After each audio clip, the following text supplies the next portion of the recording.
नमस्कार बच्चों। आज हम इस वीडियो में 12वीं कक्षा की संस्कृत की पाठ्यपुस्तक शाश्वती भाग 2 के रघुकोट संवाद इस दूसरे पाठ के श्लोक संख्या 1 से 10 तक को सरल करेंगे। अर्थात हम इस वीडियो में पहले 10 श्लोकों को सरल करने जा रहे हैं। पहले पाठ की सरलार्थ की वीडियो और अभ्यास की वीडियो चैनल पर विद्यमान है। अगर किसी ने उस वीडियो को नहीं देखा है तो आप उसे देख सकते हैं। और आप वीडियो को लाइक करें, शेयर करें और चैनल को सब्सक्राइब जरूर करें। शुरू करते हैं इसके पहले श्लोक से। तमध्वरे विश्वजिति क्षितीशम निशेष विश्राणित कोश जातम उपात्त विद्यो गुरु दक्षिणार्थी कौत्सह प्रपेदे वरतंतु शिष्य। अन्वय इसका देखें। विश्वजीति अध्वरे निशेष विश्राणित कोश जातम तम क्षितीशम अर्थात रघुम उपात्त विद्य गुरुदक्षिणार्थी वर्तन्तु शिष्य कोत्सह प्रपेदे। एक एक शब्द के साथ पहले इसका अर्थ देखें और फिर पूरे श्लोक का हम अर्थ देखेंगे। विश्वजीति इसका अर्थ होता है विश्वजीत नामक अध्वरे यज्ञ में, अर्थात विश्वजीत नामक यज्ञ में। निशेष विश्राणित कोश जातम, निशेष होता है संपूर्ण, विश्राणित दिए गए और कोश जातम धनराशि के समूह वाले, अर्थात दिए गए संपूर्ण धनराशि के समूह वाले। तम उसको, किसको? राजा रघु को। क्षितीशम, क्षिति होता है पृथ्वी और पृथ्वी का ईश उस समय राजा को कहा जाता था। तो उस समय राजा थे राजा रघु, तो क्षितीशम का अर्थ हो जाएगा रघुम, अर्थात राजा रघु के पास। उपात्त विद्या प्राप्त की गई विद्या वाला। गुरु दक्षिणार्थी, गुरु वर्तंतु को दक्षिणा देने का इच्छुक। वर्तंतु शिष्य, वर्तंतु ऋषि का शिष्य। कौत्सह, कौत्स वर्तंतु ऋषि के शिष्य का नाम है कौत्स। प्रपेदे पहुंचा अर्थात आया। पूरे श्लोक का आप अर्थ देखें। विश्वजीत नामक यज्ञ में संपूर्ण धनराशि के समूह को दान में देने वाले उस राजा रघु के पास प्राप्त की गई विद्या वाला वर्तंतु ऋषि को, गुरु को दक्षिणा देने का इच्छुक वर्तंतु ऋषि का शिष्य कोत्स आया। प्रसंग आप देखें। प्रस्तुत श्लोक हमारी संस्कृत की पाठ्यपुस्तक शाश्वती भाग 2 के रघु कोत्सह संवाद नामक पाठ से लिया गया है। यह पाठ महाकवि कालिदास द्वारा विरचित रघुवंशम महाकाव्य के 5म सर्ग से संकलित है अर्थात लिया गया है। इसमें राजा रघु और कोत्स के संवाद का वर्णन किया गया है। अगर आपको प्रत्येक श्लोक का संदर्भ पता हो, अर्थात उसमें क्या कहा गया है ये पता हो, तो आप उसको रख सकते हैं। अन्यथा यह जो लाइन है इसमें राजा रघु और कोत्स के संवाद का वर्णन किया गया है, वो आप सभी श्लोकों में लिख सकते हो। अर्थात इसी लाइन से सभी श्लोकों के संदर्भ का काम चल जाएगा। अगर आप अलग अलग लिखना चाहें तो अलग अलग लिख सकते हैं, लेकिन अगर इतने श्लोकों को अगर आप अलग से नहीं कर पाए तो आप केवल इस लाइन को रखेंगे तो ये सही हो जाएगा कि इसमें राजा रघु और कोत्स के संवाद का वर्णन किया गया है। सभी श्लोकों के साथ आप प्रसंग को जरूर लिखना, ताकि लिखते लिखते ही वो याद हो जाए। सरलार्थ हम सरल कर चुके हैं। अब अगले श्लोक को देखते हैं। समृण्मये वीत हिरण्यमयत्वात् पात्रे निधायार्घ्यमनर्घशीलः श्रुत प्रकाशम यशसा प्रकाशः प्रत्युज्जगामातिथि मातिथेयः। अन्वय के साथ सरलार्थ देखें। अनर्घशील यशसा प्रकाशः आतिथेयः स रघुः वीत हिरण्यमयत्वात् मृण्मये पात्रे अर्घ्यम निधाय श्रुत प्रकाशम अतिथिम प्रत्युज्जगाम। एक एक शब्द का अर्थ देखें, उसके बाद पूरे श्लोक का अर्थ देखेंगे। अनर्घशील असाधारण स्वभाव वाले, यशसा यश से, प्रकाशः प्रकाशमान अर्थात प्रसिद्ध, आतिथेय अतिथि की सेवा करने वाले, सह वह अर्थात राजा रघु, वीत हिरण्यमयत्वात् सोने के न होने के कारण, अर्थात सोने से खाली हो जाने के कारण। मृण्मय पात्रे, मृण्मय होता है मिट्टी के बने हुए, पात्रे बर्तन में, पात्र में, अर्घ्यम पूजा की सामग्री, निधाय रखकर, श्रुत प्रकाशम ज्ञान से प्रकाशित अतिथिम प्रत्युजगाम अतिथिम अतिथि कोत्स के प्रत्युजगाम पास उठकर गए। पूरे श्लोकार्थ देखें। असाधारण स्वभाव वाले अर्थात उत्तम स्वभाव वाले, यश से प्रसिद्ध, अतिथि सेवा करने वाले वह राजा रघु सोने के पात्रों के न होने के कारण मिट्टी के पात्र में पूजा सामग्री निधाए रखकर वेदादि शास्त्रों के ज्ञान से प्रसिद्ध, श्रुति शब्द वेदों के लिए आता है, तो श्रुत प्रकाशम वेदादि शास्त्रों के जानकार, ज्ञान से प्रसिद्ध, अतिथिम उस कोत्स के पास उठकर प्रत्युजगाम उठकर गए। प्रसंग और सरलार्थ आप इसी प्रकार से लिख लेंगे। अगर आपको लिखना है तो आप वीडियो को रोककर अच्छे से लिख सकते हैं। आगे तीसरा श्लोक हम देखते हैं, इसको सरल करेंगे। तमर्चयित्वा विधिवत विधिज्ञ तपोधनम मान धनाग्रयायी विषाम पतिर्विष्टर भाजमारात कृतांजलि कृत्य विदित्युवाच। अन्वय विधिज्ञ मान धन अग्रयायी कृत्यविद विषाम पति रघु विष्टर भाजम तपोधनम तम कोत्सम विधिवत अर्चयित्वा आरात कृतांजलि सन इति उवाच। इस पूरे पाठ में विशेषणों का बहुत अधिक प्रयोग किया गया है, तो आप अगर इन शब्दों को अच्छे से समझ पाएंगे, विशेषणों के अर्थों को अगर जान पाएंगे, तो सरलार्थ करना बहुत ही आसान हो जाएगा। तो एक एक शब्द का आप अर्थ देखते हैं। विधिज्ञ, विधि का है शास्त्रों को, और ज्ञ होता है जानने वाला। तो विधिज्ञ का अर्थ हुआ शास्त्रज्ञ अर्थात शास्त्रों को जानने वाला। मान धनाग्रयायी, मान धन अग्रयायी का अर्थ है मान ये है धनी जिनका, ऐसे स्वाभिमानी लोग, उनमें अग्रयायी सबसे आगे रहने वाले। कृत्यविद, करणीय कामों को अर्थात करने योग्य कर्मों को जानने वाले। विषाम पति, प्रजा के स्वामी, विषाम होता है प्रजा, पति उनके स्वामी अर्थात राजा रघु। विष्टर भाजम, विष्टर होता है आसन और भाजम उस पर विराजमान, आसन पर विराजमान। तपोधनम, तप ही है धन जिनका अर्थात ऐसे तपस्वी। तम उस इस कोत्स ऋषि को। विधिवत, विधि पूर्वक। अर्चयित्वा, अर्चन करके पूजा करके। आरात, समीप में। कृतांजलि, हाथ जोड़ते हुए। इति, इस प्रकार। उवाच, बोले। पूरे श्लोक का अर्थ देखें। शास्त्रों को जानने वाले, स्वाभिमानियों में श्रेष्ठ, करने योग्य कर्मों को जानने वाले, प्रजा के स्वामी राजा रघु, आसन पर विराजमान, तपस्वी उस कोत्स का विधि पूर्वक पूजन अर्चन करके, हाथ जोड़ते हुए, समीप में ही हाथ जोड़ते हुए इस प्रकार बोले। प्रसंग और सरलार्थ आप वीडियो को पॉज करके लिख लें। इसके बाद अगला श्लोक देखते हैं। अप्यग्रणीर्मंत्र कृताम ऋषीणाम कुशाग्र बुद्धि कुशली गुरुस्ते यतस्त्वया ज्ञानमसि समाप्तम लोकेन चैतन्यमिवोष्ण रश्मिः। अन्वय देखिए। हे कुशाग्र बुद्धि मंत्र कीर्ताम ऋषीणाम अग्रणी ते गुरु कुशली अपि यतः त्वया अशेषम ज्ञानम लोकेन उष्ण रश्मि चैतन्यम इव आप्तम। एक एक शब्द का आप अर्थ जाने। हे कुशाग्र बुद्धि, कुशा के अग्रभाग के समान अर्थात तीव्र। बुद्धि, बुद्धि वाला अर्थात हे बुद्धिमान कौत्स। मंत्र कृताम, मंत्रों का साक्षात्कार करने वाले। ऋषिनाम, ऋषियों में। अग्रणी, श्रेष्ठ, आगे रहने वाले। ते गुरु, तुम्हारे गुरु अर्थात ऋषि वर्तंतु। कुशली अपि, कुशल तो है। यतः, जिनसे। त्वया अशेषम ज्ञानम, त्वया तुम्हारे द्वारा अर्थात आपके द्वारा। अशेषम संपूर्ण। ज्ञानम ज्ञान को। लोकेन संसार के द्वारा। उष्ण रश्मि सूर्य से।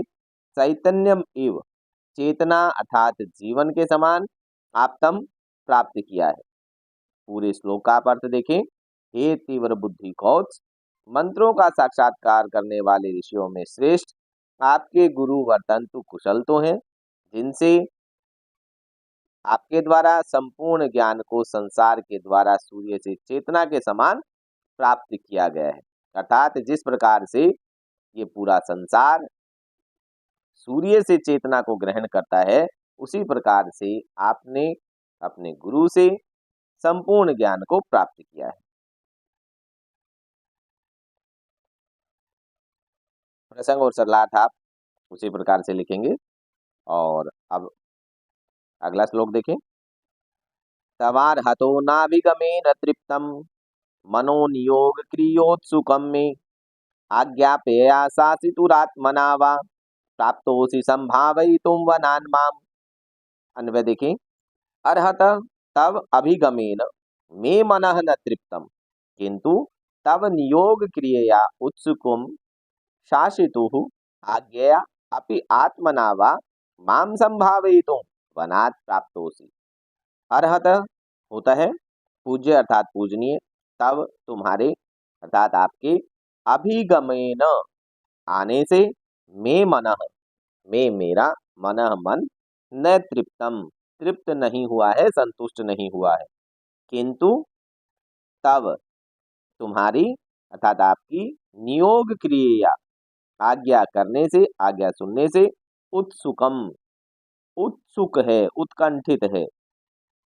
शासितुः आज्ञया शासितुः गुरु की आज्ञया आज्ञा से अपि क्या यहाँ अपि का अर्थ प्रश्नवाचक अर्थ में है, अर्थात क्या आत्मना वा या स्वयं से स्वयं की इच्छा से माम मुझे संभावयितुम अर्थात कृतार्थ करने के लिए वनात् वन से प्राप्तोसि प्राप्तः असि अर्थात आए हो।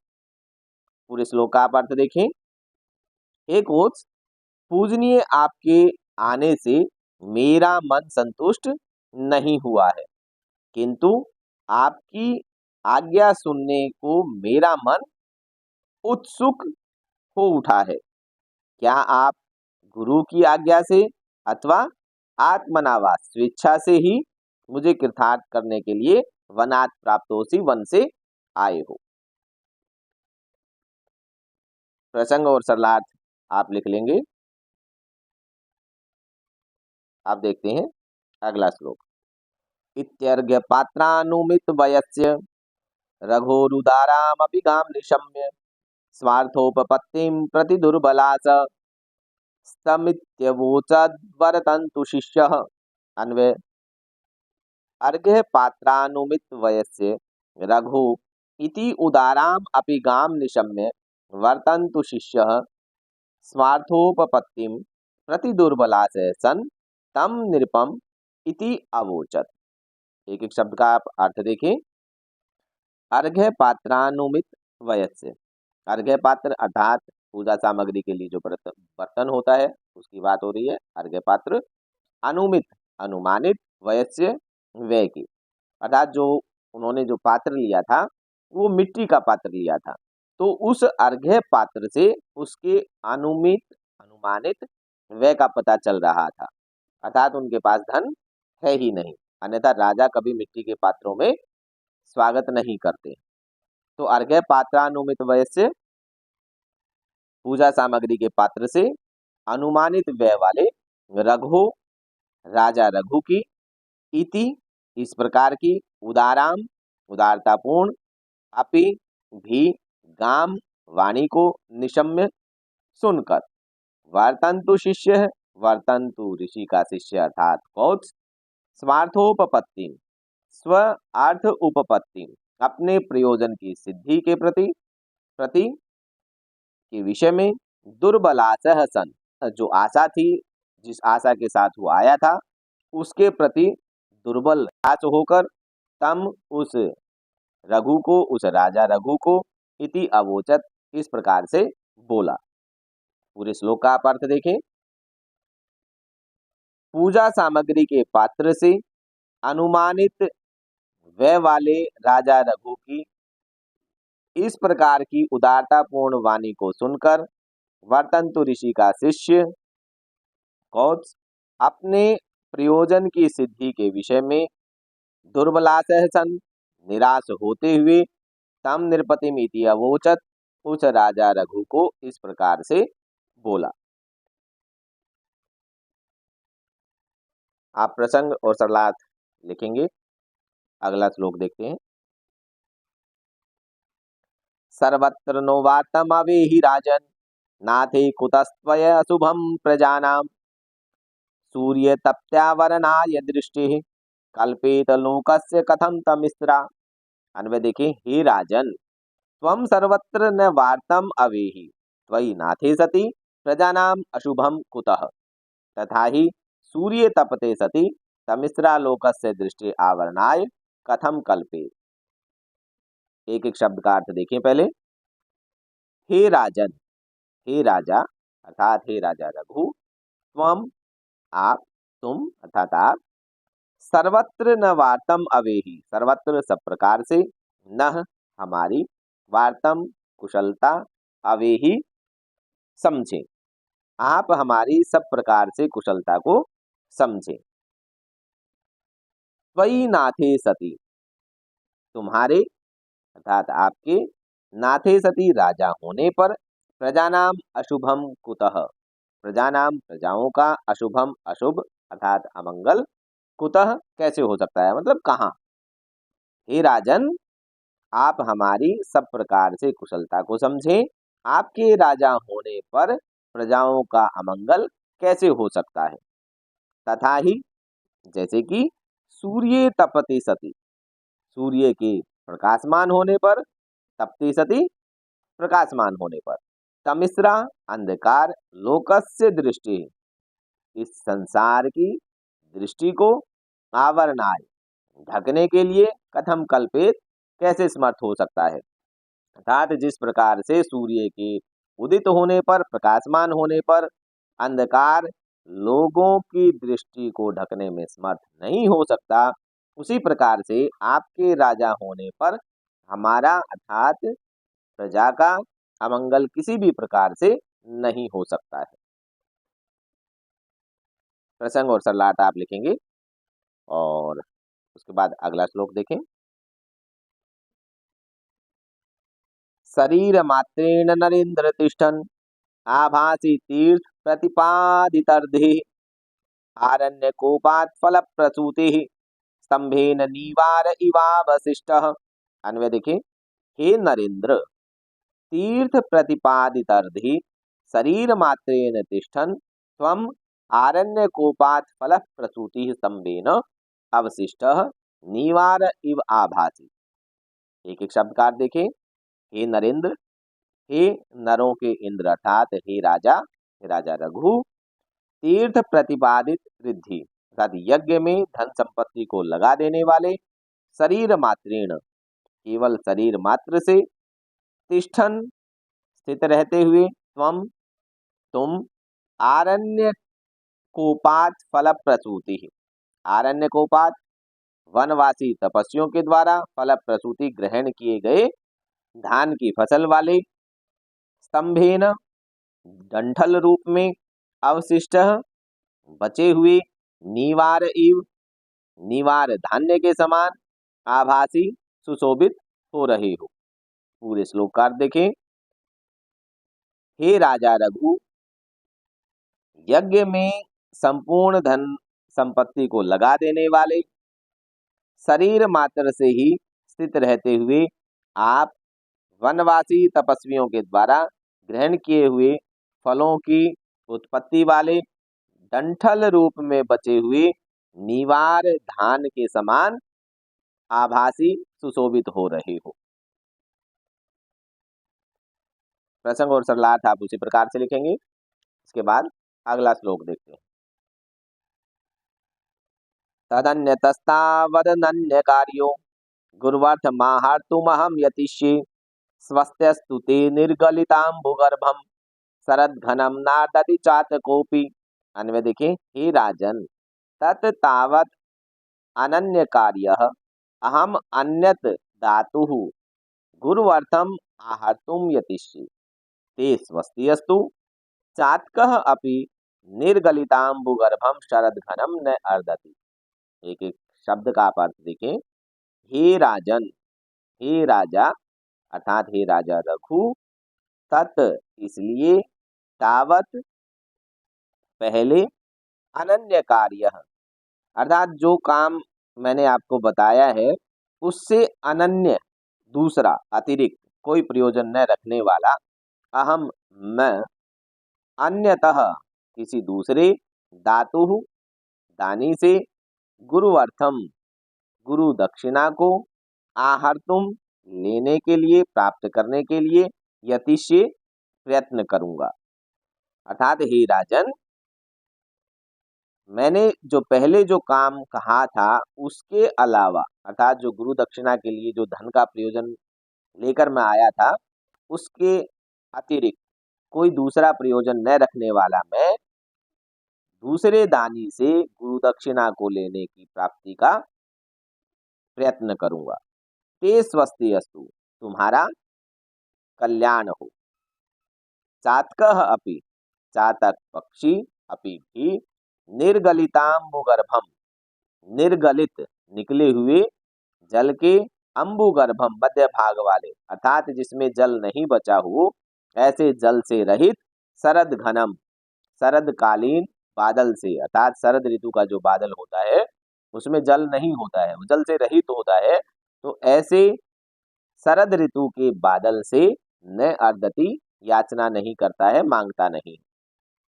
पूरे श्लोक का आप अर्थ देखें, हे राजा रघु, इसलिए पहले अर्थात बिना और कुछ काम किए अर्थात गुरु दक्षिणा के अतिरिक्त दूसरा प्रयोजन न रखने वाला मैं दूसरे दानी से गुरु दक्षिणा की प्राप्ति का प्रयत्न करूंगा। ते स्वस्ति अस्तु, तुम्हारा कल्याण हो।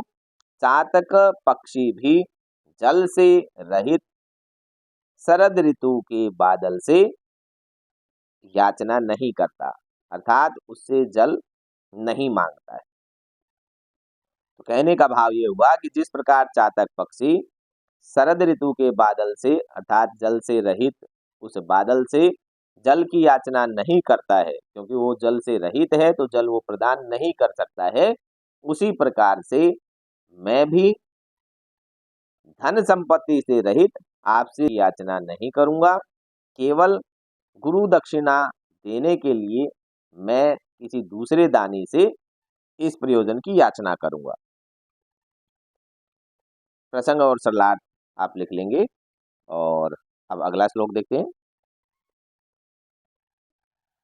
एतावदुक्त्वा प्रतियातु कामं शिष्यं महर्षिर्नृपतिर्निषिध्य किं वस्तु विद्वन् गुरवे प्रदेयं त्वया कियद्वेति तमन्वयुक्त। अन्वय देखें, एतावत उक्त्वा प्रतियातु कामं महर्षि अर्थात वर्तन्तु, शिष्यम अर्थात कौत्स, निषिध्य नृपति रघु, हे विद्वन् त्वया गुरुवे प्रदेयं वस्तु किम कियत्वा इति तम अन्वयुक्त। एक एक शब्द का आप अर्थ देखें। एतावत उक्त्वा इतना उक्त्वा कहकर, प्रतियातु कामम प्रतियातु वापिस लौटने का जाने का इच्छुक, महर्षि वह महर्षि अर्थात वर्तंतो शिष्यम महर्षि वर्तंतु ऋषि का शिष्य अर्थात ऋषि कौत्स, कौत्सम उस कौत्स को निषिध्य रोककर, नृपति ही व राजा रघु ने, हे विद्वान हे विद्वान कौत्स जी, त्वया गुरुवे प्रदेयम त्वया तुम्हारे द्वारा, गुरुवे गुरुजी को अर्थात ऋषि वर्तंतु को, प्रदेयम देने के लिए देने योग्य, वस्तु किम वस्तु क्या है, कियत्वा और कितनी है, इति तम अन्वयुक्त ऐसा उस कोत्स को अन्वयुक्त पूछा। इतना कहकर जाने के इच्छुक महर्षि वर्तंतु के शिष्य कोत्स को रोककर उस राजा रघु ने कहा, हे विद्वान कोत्स जी, आपके द्वारा गुरु को देने योग्य वस्तु क्या है और कितनी है, ऐसा उस कोत्स से पूछा। तो इस प्रकार से आज हमने 10 श्लोकों का सरलार्थ प्रसंग सहित जान लिया है। बाकी के श्लोकों का सरलार्थ हम अगली वीडियो में जानेंगे। आप चैनल पर बने रहें। अगर वीडियो आपको अच्छी लगी है तो आप इसको लाइक करें, मित्रों के साथ शेयर करें, चैनल को सब्सक्राइब भी करें, बेल आइकन को दबाएं ताकि सबसे पहले आप तक नोटिफिकेशन पहुंच सके। मिलते हैं अगली वीडियो के साथ, तब तक के लिए नमस्कार।